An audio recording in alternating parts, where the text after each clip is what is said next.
tagad trendā ir ietaupīt naudu un nepirkt nevienam nevajadzīgus. Tāpēc šīs būs lietas, kuras es vairs nepirkšu 2026. gadā. Un pirmais ir kosmētikas produkti, kas man vēl nav beigušies, vai arī ir tādi paši ar to pašu funkciju. Piemēram, parunāsim par lūpu balzāmiem vai arī lūpu krāsām, kuras man ir vienkārši miljardiem daudz.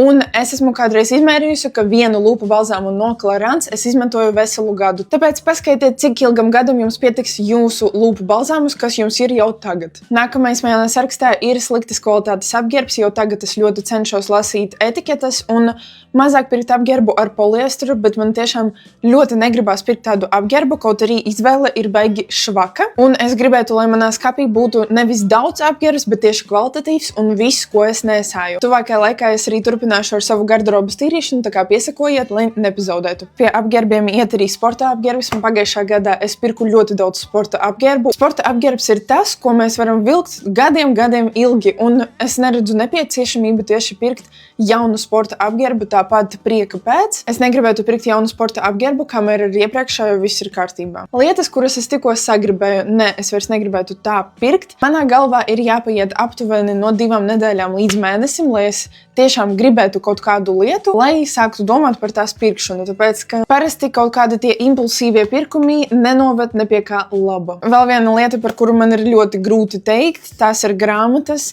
Es saprotu, ka es pērku vairāk nekā es spēju izlasīt, un manā grāmatu plauktā ir tik daudz neizlasītu grāmatu, ka man pietiktu laikam tuvākajam gadam tiešām. Jaunajā gadā es vēl saņēmu vienu foršu dāvaniņu, par kuru es nofilmēšu arī atsevišķu video par grāmatām. Šogad mans fokus tiešām būs uz krāšanu un uz apzinātu lietu pirkšanu, tāpēc, ja jūs vēlaties vairāk video par šo tēmu, tad obligāti ierakstiet komentāros, jo man šobrīd tas ir ļoti aktuāli.